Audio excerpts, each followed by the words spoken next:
So this is probably a weird game to start the year off with, but I kinda had this game on my mind after doing that Rumble Arena 2 video. Now, of course, I should reiterate, I'm not very familiar with the Digimon series, both in terms of the games and the shows. When I was first thinking back to this game, I had some average to somewhat positive feelings towards it, but once I started recording footage for this video, I was reminded why people tend not to like this one, or at least the few who even remember it. However, before we get too much into the negative, I do want to address some positive things I find about Data Squad. First off, visually, it's not too bad. Cell shading was a very good choice. Character models, particularly the Digimon, have a nice level of detail to them. Sure, the animations aren't the best, as they are somewhat stiff, but still convey a decent amount of motion, as Digimon have different movements when performing physical versus long-range attacks. Locations and environments are colorful, and have some decent variety to them, like a tropical beach, a weird artistry museum, an icy cave, and a dark forest, just to name a few. Secondly, I enjoy that the game is a turn-based RPG, where you get to use your Digimon in battles. You're given a large variety of Digimon to use if you unlock them. Don't worry, we'll get to that. And they all have their own strengths and weaknesses. Rosemon easily being my MVP, as she can hit multiple enemies doing lots of damage as well, and can heal large amounts of health, making her my favorite Digimon in the whole game, and one I took with me in every later boss fight. Digimon also have abilities that can affect battles, though rarely. And for some help, you're given an encyclopedia that has useful information on the Digimon you've encountered. And at the moment, that's about it. As now, it's time to get into the negatives. To begin with, the story for me was very generic and unengaging. This isn't me commenting on the story of the show this game is based off of, as I don't know if it has any similarities to that show, as I've never seen it myself, so I can't say. Basically, here's the setup. You're part of some team who will often journey into the digital world to help solve problems.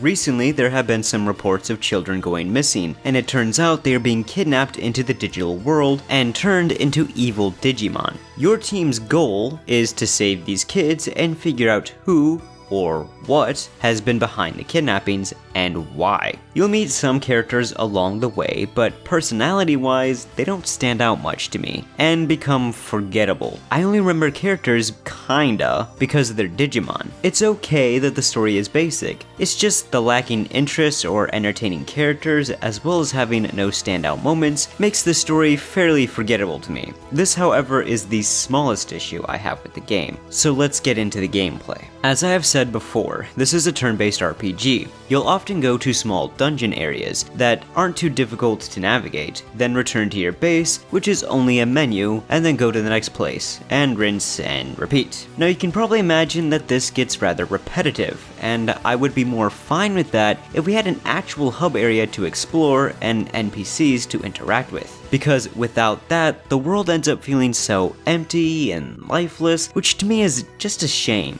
The combat is very simplistic, offering very little in terms of strategy. Just use your strongest attacks and some healing from time to time and you'll be fine. But this ends up getting compounded with a very different issue. You see, Digimon all have some kind of hidden friendship or personality value, and trust me, it's not as good as Pokemon's, let me tell you.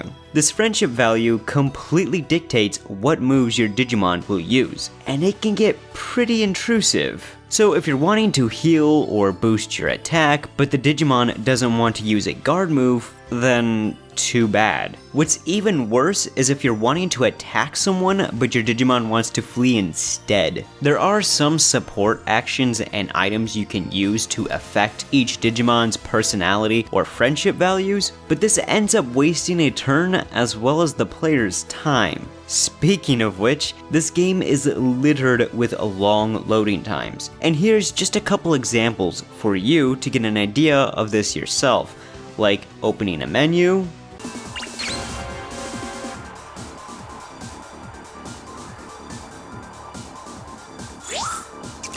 and getting into a battle.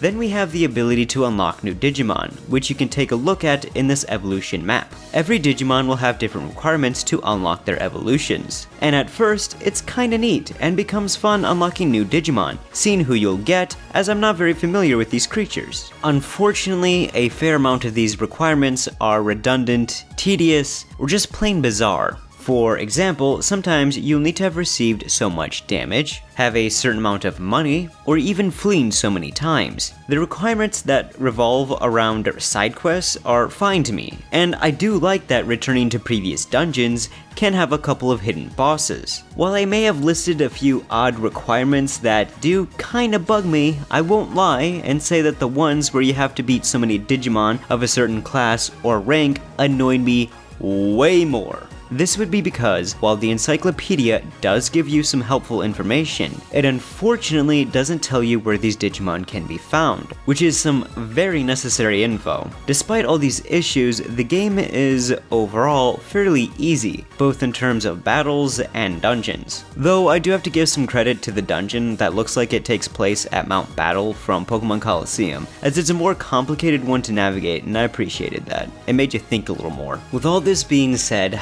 I still somewhat like this game, or at least I like the idea of it. I really enjoy the concept of a Digimon game that is a turn-based RPG, gives you a variety of Digimon to use, has more interesting dungeons to explore compared to Digimon World 2's, and has a good art style. Had they maybe expanded a bit more in the Digimon, like give them some extra moves, or make abilities more important and get rid of the friendship value, system giving players more control and making battles a bit more complicated, then I would probably call this a decent RPG, if not a good one. Sure, I would've liked a town or two to explore and some NPCs to interact with, as well as more interesting characters and better loading times. I guess I just wanted to talk about this game because there were moments I was having fun. It kinda reminded me at times when I was younger and playing Pokemon XD. And you know what, if I was a kid at the time this game came out and didn't have a GameCube, I probably would have enjoyed this despite its flaws. Rumble Arena 2 is by far the best Digimon game on the PlayStation 2, but Data Squad is